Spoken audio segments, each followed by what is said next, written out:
Hello, and welcome to another episode of the Rollwise podcast, the show where we, your everyday gaming types, go out, play games, and tell you our thoughts, opinions, and hopefully suggestions on how you can play games for yourself.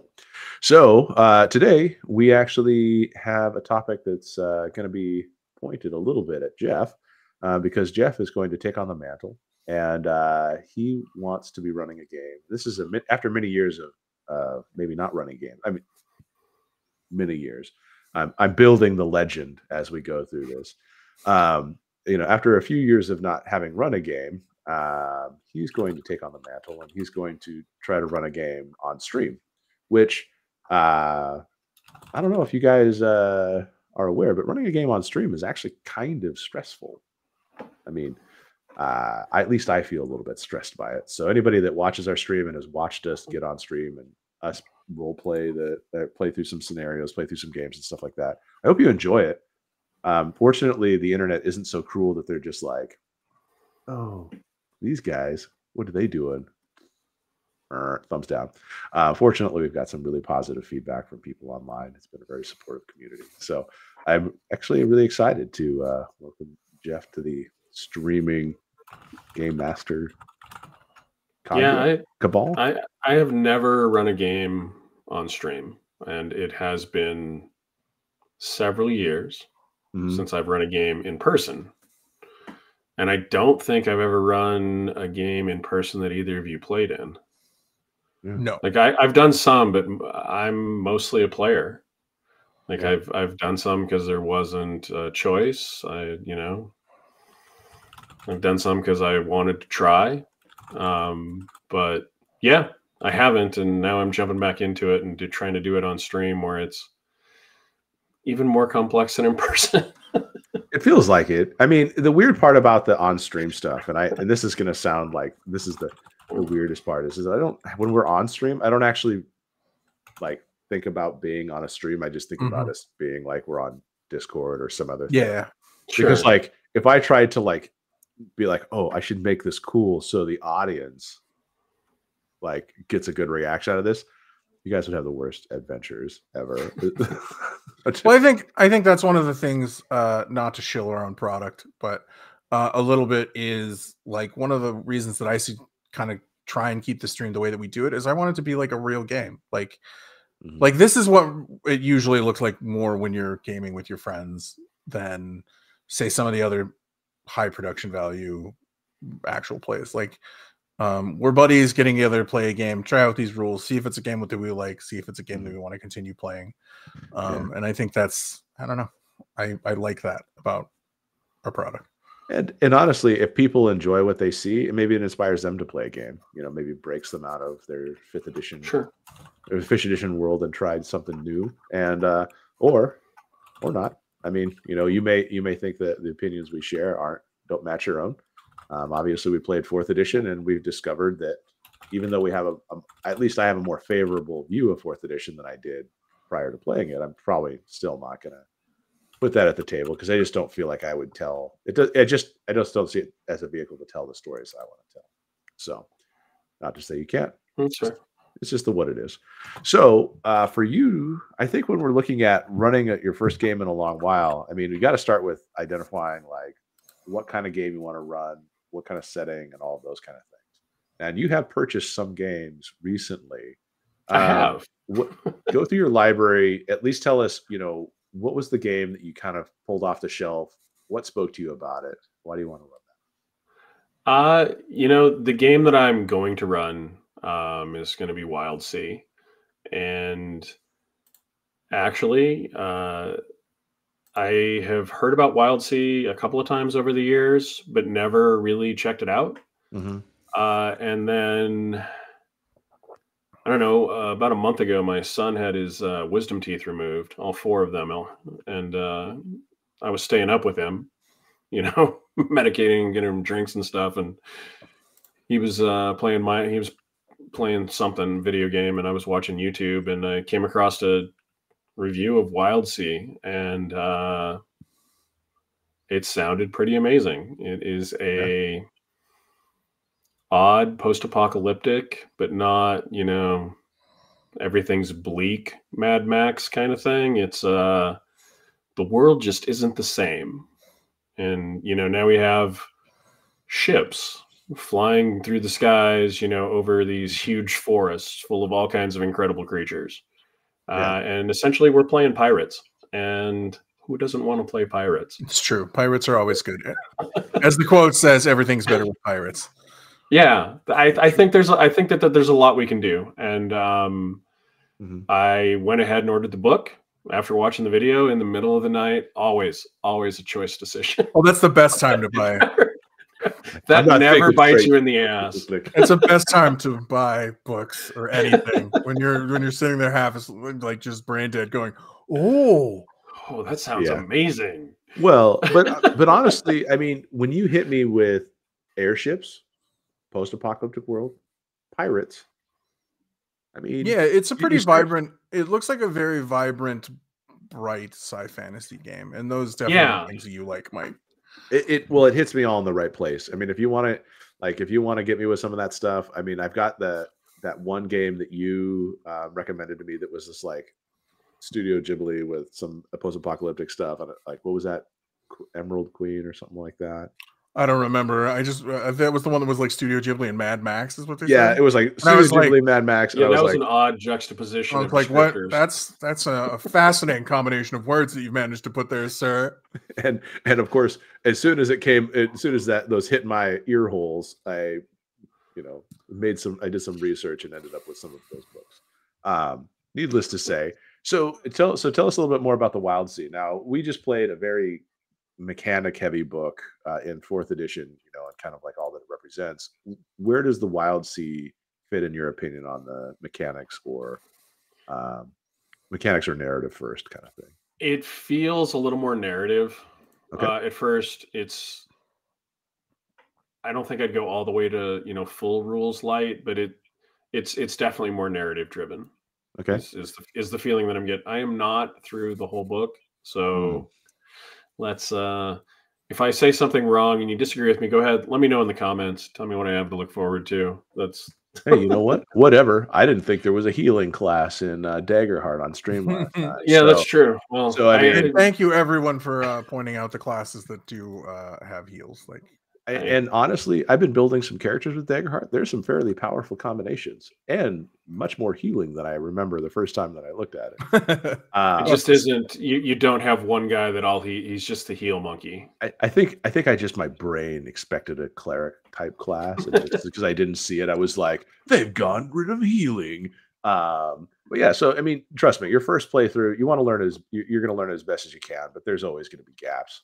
Sure. Kind of fill those with play and all. I would say that anytime you run a role-playing game, regardless of how many times you've run it, there's always going to be rules that you either intentionally disregard because they don't seem to fit the situation, or you'll just forget about them. Like, no matter how well you know a game, you're never going to know it 100%, unless you have a rules guy. And I don't think any of us are really rules guys, too heavily. I don't think we've taken the mantle. I mean, we do have a rules person at our other table. And so it's honestly very nice to have a rules person. It is. No, it is to catalog all of those things, because it just helps because that's their specialty and they dig it, use it. Yeah, if you have a rules lawyer at your table, which sorry Jeff, you have a table that doesn't really have rules lawyers at it. Like, I'll do my best to help, but we're fiction first. Yeah. But if you have one of those people, use them to your advantage, because they will just kind of hint, and they will usually pick up the book and read the rules and remember them fairly well. And that's always nice, because then you can be like, hey, how does this work again? And they'll be like, oh, it's this, and this. You can go, oh, okay. Yeah. No, I think the first step, right, if you're going to run a game, is to read the book.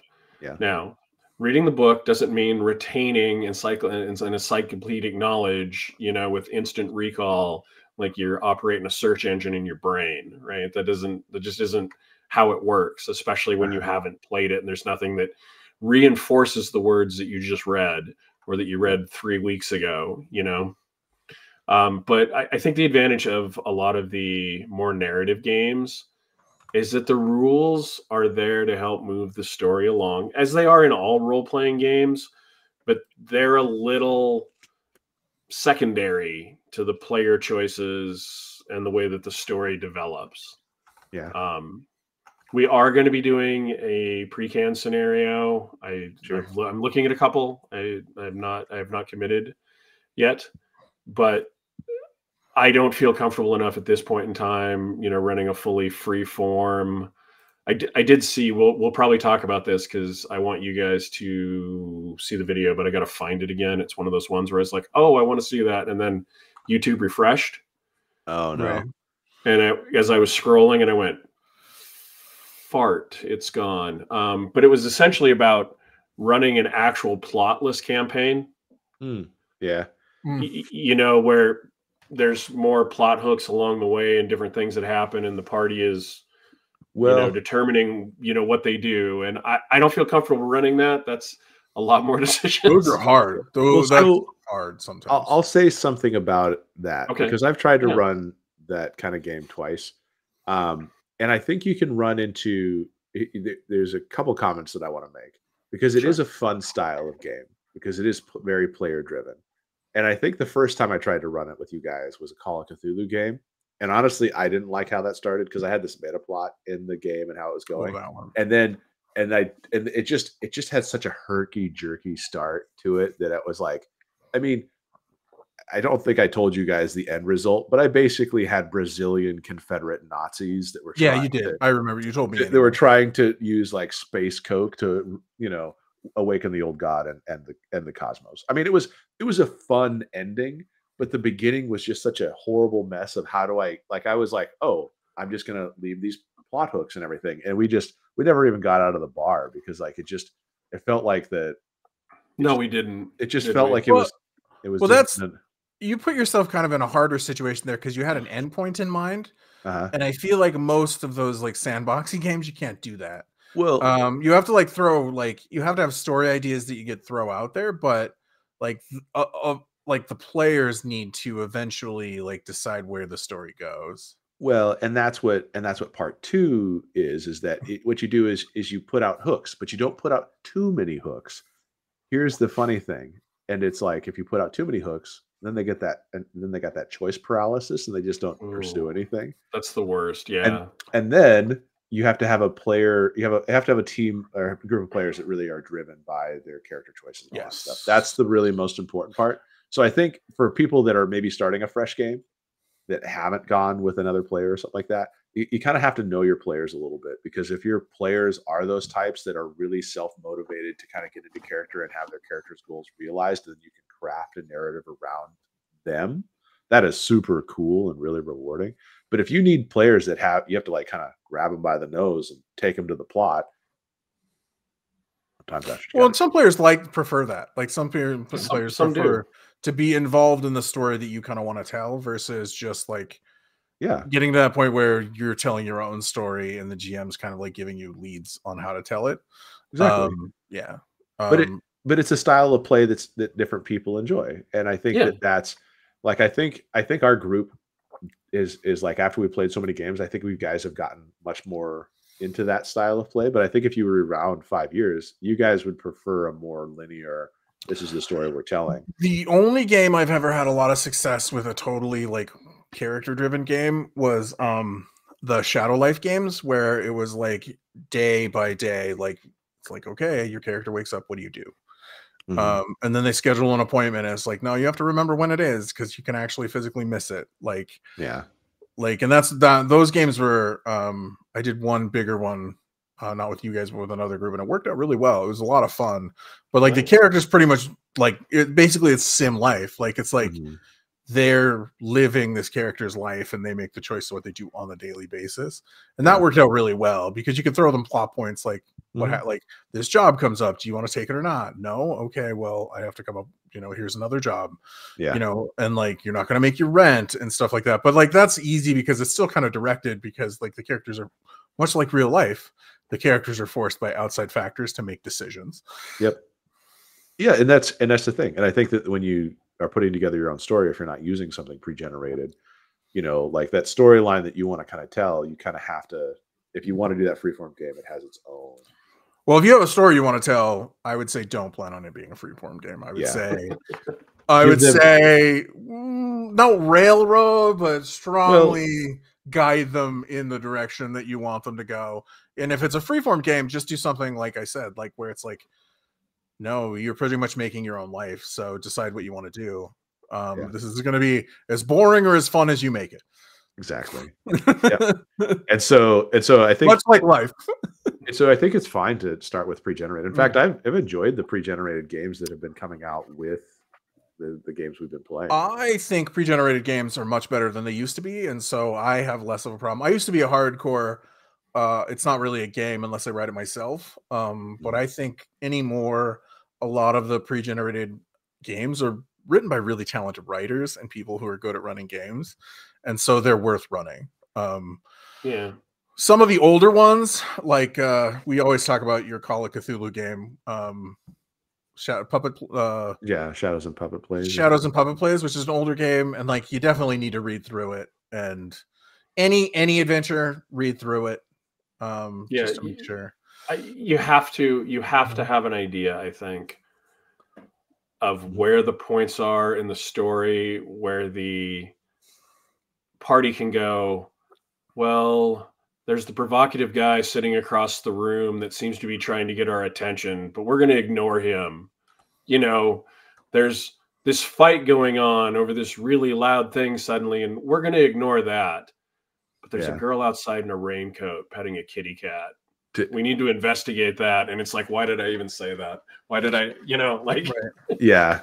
Well, or just shit that in the adventure that you can just throw out to shorten it or make it snappier. That may work with some groups, but aren't going to work with yours. Yeah. No, that's a good point. No, having an understanding of your group and the play style, and that's going to be a challenge for me because I have not had to adapt material for a long time. We'll see how it goes. I really want to do, after we do it, a little bit of time for feedback. So I don't want to end like right at the end, or, we'll have to talk about it the next week, but I would like some feedback from people, because I think that's always good. Being open, because let's be honest, I don't think this is going to be the best game that I ever run. I'm really excited, and I think that it's a cool game and a cool setting and a neat system, but it just can't be. This can't be better than the game that I run 10 times from now, or the one that I run 50 times from now. Yeah, I don't think any I don't think any game that I run new system, new group, haven't GM'd in a long time. Like I'm not trying to set it up. I'm not trying to really lower expectations. I think it's going to be fun, but there's bound to be some I think it'll be fun along the way. But here's the deal, and this is what people have to remember. And this is what I always found is funny, is that the first time I ever DM'd was so long ago, I don't actually remember how the game went. All I know is that I had a group of friends. We were so young and so nerdy and socially outcast, and we were by ourselves, that by the time we were actually playing a role-playing game, all the social prohibitions I had put on myself didn't exist anymore. I didn't worry. I just wanted to have a fun time playing a game and putting an adventure together. Whereas I think as now you kind of get into it and you're like, oh, well, I have expectations to hit, especially since I'm going to be streaming this. I want somebody to be at least partially entertained by this game and how I'm running it and all that stuff. But experience is such a mentor here. Because I think if you were to look at me, even in the past 3 years, then you were to go, okay, Mike is looking at him today, and this is how he is as a DM. I feel like I'm a better DM today than I was even just 2 years ago. I mean, I don't feel like I'm crashing and burning on some of this stuff. And don't get me wrong, for anybody that's listening, I crash and burn on adventures hard. I just try to find a way to fix it, and sometimes I'm more successful. And sometimes I say, hey, you know what? We need to take a break from this game. What do you guys want to play next? I mean, we all have moments that don't go the way that we plan. Yeah. Oh, I was just going to say, I think you have gotten better. And I mean, I made the comment when we were talking after we played last night that I think that we've played more games in the last year than a lot of people have played in the last 5 or 10 or maybe even ever. Like, and the fact that you are DMing like new systems, some of these systems that we've never played before, and as a player, we've got some hiccups because Brent and I don't fully know the rules, and most of them, but we still have questions and we're still looking stuff up because it's the first time experience is always a little slower. But I think things go smoothly. I don't have a problem with you saying, hey, we want to try this, and I'm going to pick it up and I'm going to try it. So I'm going to try to emulate that. And we always have fun. And we do. We always have fun. Yeah. And so I all I can do is try to follow in your guys' footsteps and, take what I know and take what I think is fun and cool about the system and see what you guys think. It's funny because the video that I watch, I remember the guy saying that no matter how hard he plots out the adventures for the group that he runs through Wild Sea, they always seem to come back to, and I forget whether it was cats or rats, but they all have pets. Okay. They all have pets on the ship. And everything always comes back to the pets. And it's like... for a while in every D&D game I played, I always went into a town saying it was vampires. Yeah. It's obviously vampires. There was a while that I was traumatized by libraries, so... Well, you weren't even playing in that game. I was traumatized by libraries. That's true. That's true. My illiterate barbarian and the two guys he's with are always like, hey, let's go to the library. And he's like, books? I don't know books. Yeah. Yeah. No, but it's interesting because, I think, having that like getting to know your players and their quirks and everything like that is part of the fun. And with how many games we're playing, I think you guys haven't had a chance to develop identities with the system. And I think that's kind of important, and so your first time you may feel it out, but by the time you're running your third session, fourth session, I think your players' identities start to come through in the game too. Whether that's a little bit meta, because not everyone is always able to like role play their character 100%, because and I think that's a complaint that I have about some systems that don't have mechanical components that help with role play. Well, see, I was going to say, I don't think that's true for all games. Like the Delta Green game, like you guys definitely had character personalities.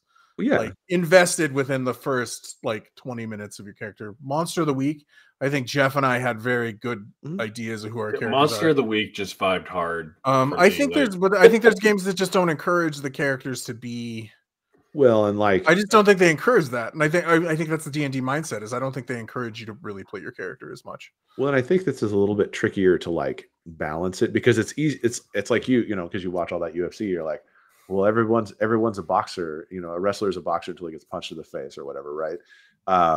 What is that quote you have? Like, well, it's actually everybody has a game plan until they get punched in the face. Yeah, I think that was Mike Tyson, and that's a Mike Tyson quote. Whatever, but and he's relevant because he's gonna have a fight against some YouTuber. One of the Paul brothers. Yeah, Jake Paul. I'll probably watch it just to see what kind of train wreck that is. But it's gonna be on Netflix. So my point is more that it's like.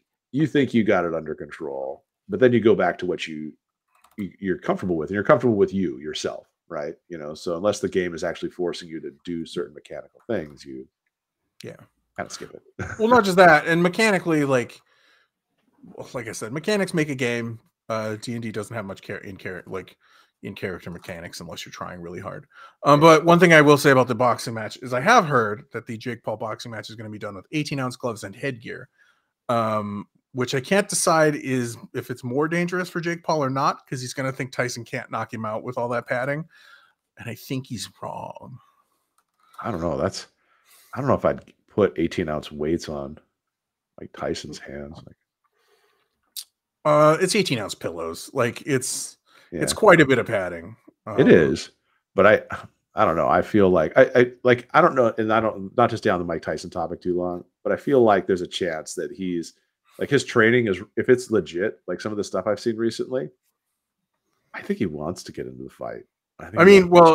He's still Mike Tyson, and he might not try to be that guy anymore, but I think he's still in there. That guy's still in there for sure.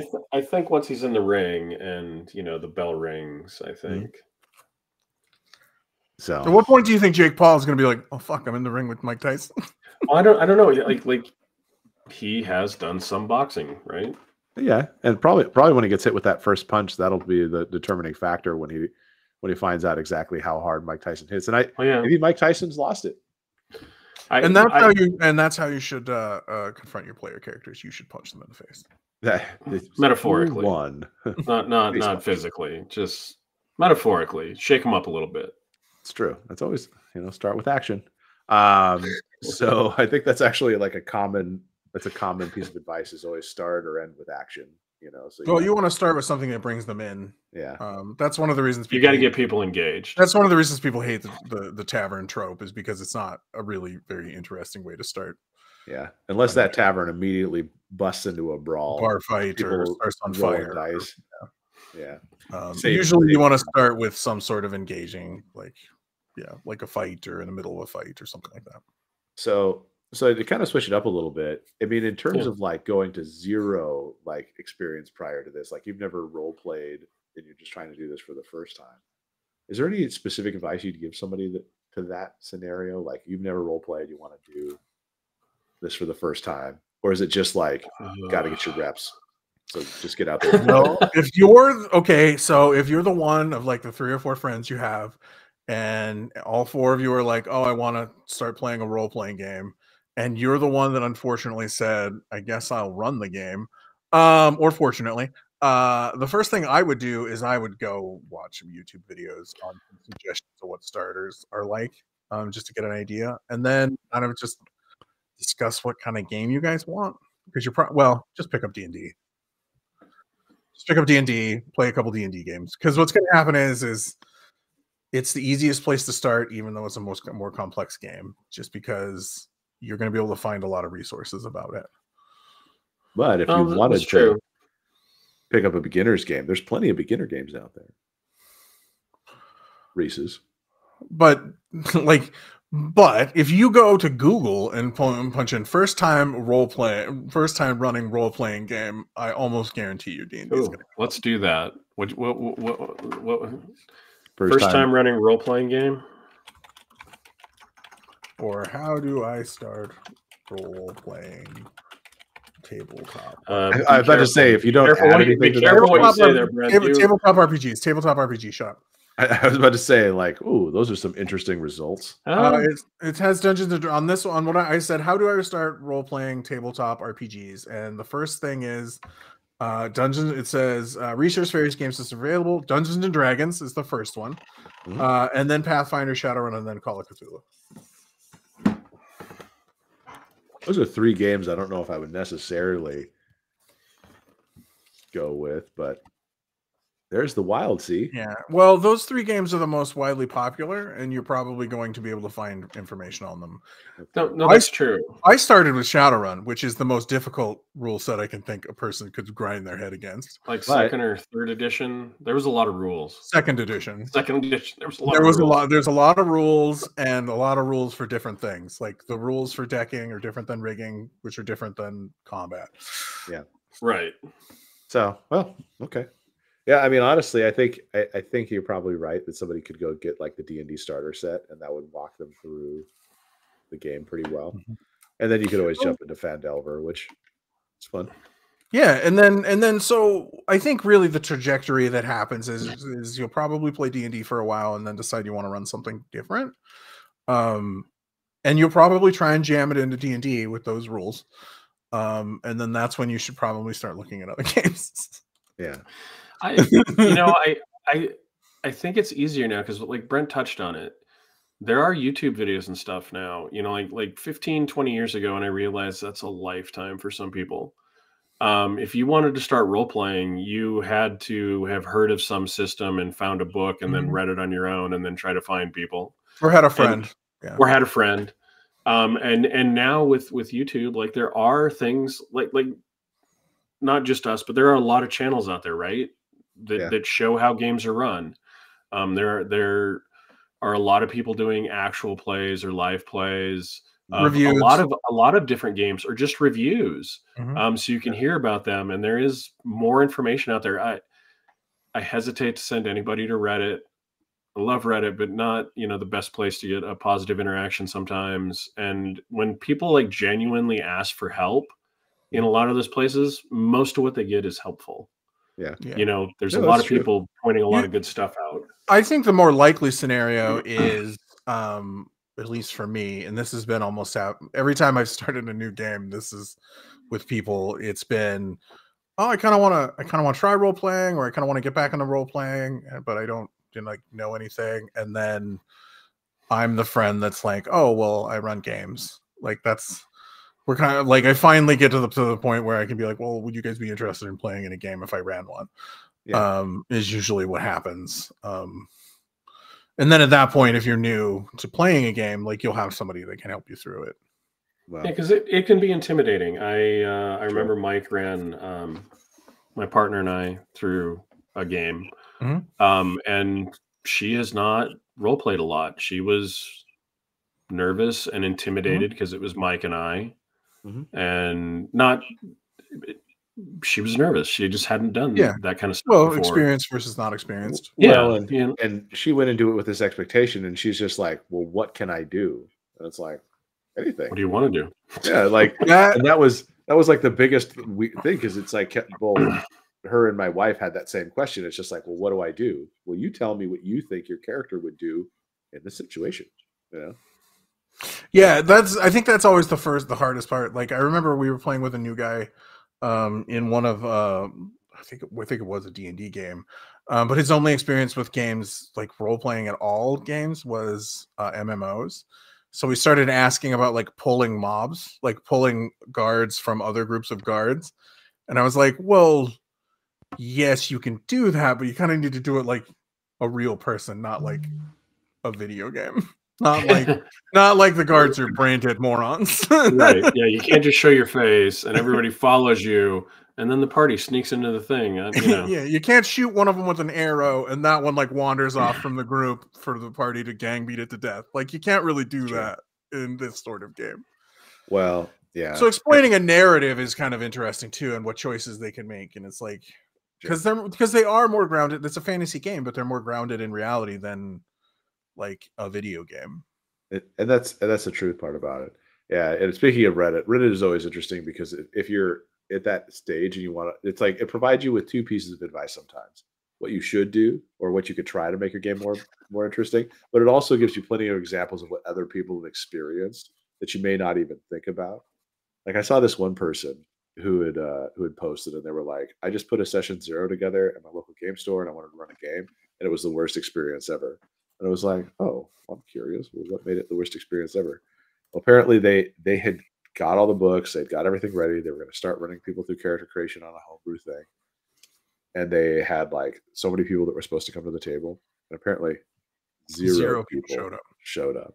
And I was like, oh, man, what assholes. Like, sucks. I mean, because it's not even like they had a chance to tell you your game was bad. They just were so inconsiderate that they just didn't show up to the first game. You need a new friend group at that point. Well, and I don't think they were friends. I think they were he just did randos at the gaming table or at the local gaming store. And I thought it was interesting because people were like, that sucks, dude. And, you know, if you're still interested in trying this, maybe next time have them put a deposit down on their seat, you know, because all of a sudden when money becomes involved, they suddenly remember that they have a game that they're supposed to go to on a Saturday. And I was like, oh, so the advice was coming, and it was positive and hopefully helpful. I That's feel amazing. It amazes me that one person didn't show up. Like, apparently that's really terrible. Yeah, they just got cocked in the bag. So yeah, and so there are plenty of RPG horror stories if you want to see what other people experience and maybe get some inspiration as to what pitfalls you can avoid. But we'll also probably call some out later too, you know, on other videos. But yeah, so stay tuned. Jeff is going to run us through the Wild Sea. And and I think our plan is to live stream that, right? Like, it's not just me running you guys through it. It's me running you guys through it, possibly in front of an audience of high single digits of 10, maybe, if we're lucky. As many people as are willing to stick around. Yeah. Don't worry about that, Jeff. You need to entertain me, not the people that are watching. You need to entertain me. Oh, I know, but most of the things I do normally to entertain you, like when we're conversing, are inappropriate for transmitting over. it could be the I first can't time that help we you. ever have a stream. I have colorful language a lot. I'm going to try to avoid that if we're actually doing this for the channel. I can see that being a problem. They're like, my verbal choices are usually not fit for most human consumption either, but we try, we focus, and we try. We do try so hard. We do, and so people are going to hear more about Wild Sea. Yeah, I'm looking forward to it. That's the biggest thing. I'm excited. Jeff, we're both very excited, I think. Yeah. So let's do it. So Jeff, if anybody wants to share their experience running a game or what they did to start DMing, especially people that have just recently got into DMing games, let us know. And or what was your first game? What was the first game you played? I'd be interested to hear some people's first games. Because like most people say D&D, but like me, Shadowrun was my first game, which seems to be an odd place to start. You set the bar high. But yeah, if you want to obviously leave a comment below, or you can find us. We are on Facebook, Threads, Twitter, and YouTube. It's @RollWise. Or we are available by email, rollwiseguys@gmail.com. And thank you guys for listening. We, as always, appreciate you being here with us and joining us on this journey. And now Jeff's journey into forever GMhood. Thank you, everybody. As always, roll well, roll wise, and be safe out there. See you guys.